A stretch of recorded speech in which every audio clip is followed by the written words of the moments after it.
The last bell rang. The hallway at West Pines High turned into a human river. Lockers slammed. Backpacks zipped. The usual noise, shouts, laughs, sneakers scuffing the floors, echoed through the old building. Ava Moore stood at her locker, twisting the combination. A senior, quiet, bookish. She loved photography, old poetry, and coffee way too strong for someone her age. Her life was clean and controlled. Until he walked in. Leo Carter, a transfer, tall, wore headphones around his neck like armor. His black hoodie didn't match the late spring heat. He moved like someone used to disappearing.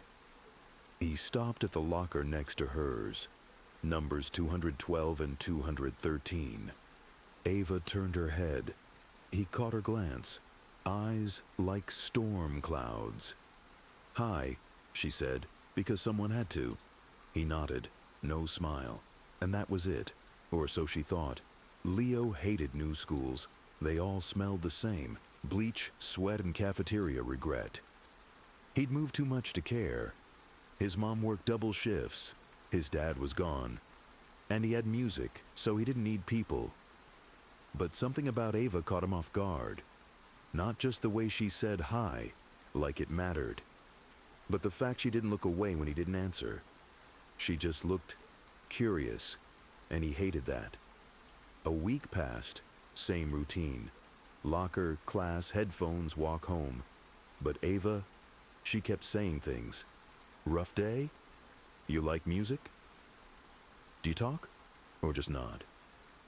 Leo finally gave in. One Friday afternoon he replied, "Depends who's asking." She smiled. "Someone who likes answers." He chuckled. Just a breath. But it surprised them both. And the silence between them? It started to feel shared, not empty. It rained hard the next Thursday. Ava missed her ride. Leo stood at the bus stop, earbuds in, soaked. She ran up, backpack dripping. "You walk?" she asked. "Most days." "Mind if I join?" He shrugged. "Can't stop you." They walked in silence for 3 blocks. Then she spoke. "My dad says silence is sacred. I think it's just awkward." Leo laughed. "Your dad sounds like a monk." "He's a therapist. Close enough." They stopped at a red light. Leo looked at her. "You always talk this much?" "Only when I'm nervous." He smiled. "Don't stop then." She didn't. Monday, Ava handed Leo a flash drive. "What's this?" he asked. "My favorites. You?" He hesitated, then pulled his phone. "Spotify?" They traded playlists. Hers, indie, software lyrics that broke your heart gently. His, deep beats, sharp edges, songs that hurt first, then healed. They listened to each other's songs at night. Alone. In their rooms. In different houses. And felt less alone doing it. The senior trip was a museum visit. Ava brought her camera. Leo brought his headphones. When the bus hit the freeway, she turned to him. "You ever been to the city?" "Once. Didn't like it." "Why?" "Too loud? Too many people pretending?" She looked at him. "I don't think you're pretending." That silenced him. At the museum, they split from the group. She took photos. He watched her. They stood in front of a painting, 2 figures reaching across space but not touching. "Looks like us," he said. She turned. "Think they ever reach each other?" He nodded. "They already are." It was almost summer. They spent most days together. Coffee shops, book fairs, park benches. Nothing big, nothing flashy. One day she noticed a scar on his arm. "Bike accident?" she asked. He shook his head. "Glass. Long story." She didn't press. He looked grateful. Then he said, "You hide your scars too, right?" Ava blinked. "What do you mean?" "You smile a lot. That's usually a clue." She looked away. "Parents divorced last year. Dad moved. I stayed. And that's the short version." Leo nodded. "You win. Number we tie." They both smiled. Honest this time. It was late June. They sat on a roof watching stars. Music hummed low from her phone. Ava leaned close. Ever kiss someone? Leo hesitated. Nope. You? Same. Silence again. But warm, not awkward. They leaned in, breath close. Then her phone buzzed. She pulled back. It's my mom. I gotta go. He nodded. Okay. But the air between them, it wasn't the same. July 4th. The town held a fair.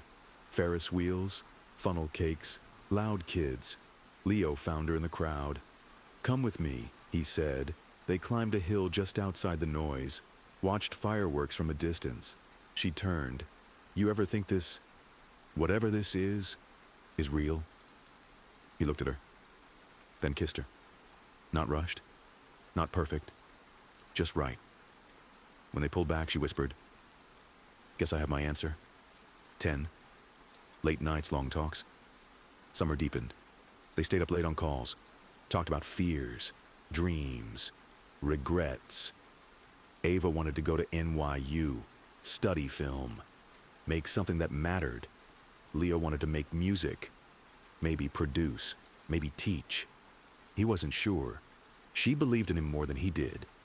He said the same about her. That's when it clicked. They weren't just falling. They were already there. 11th, the fight August. The future loomed. Colleges, decisions, change. They fought.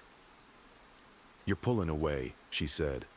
You're planning a life I don't fit in, he replied. That's not fair. Neither is this. He stormed off. She cried, alone. 3 days passed.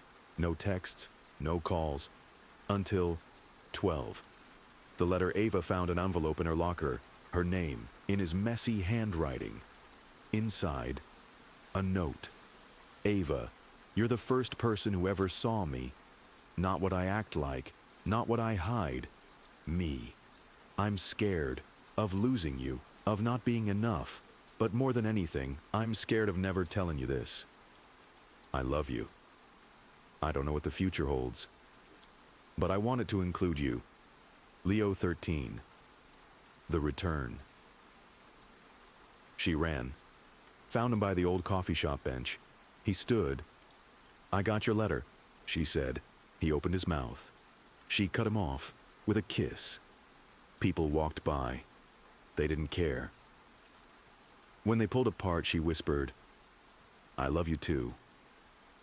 14. The promised senior year ended. He got a local internship in music production. She got into NYU. They promised, not forever, just honesty, just effort, just love, one day at a time. They hugged at the airport, tears, smiles. No matter where we go, he said, you're my home.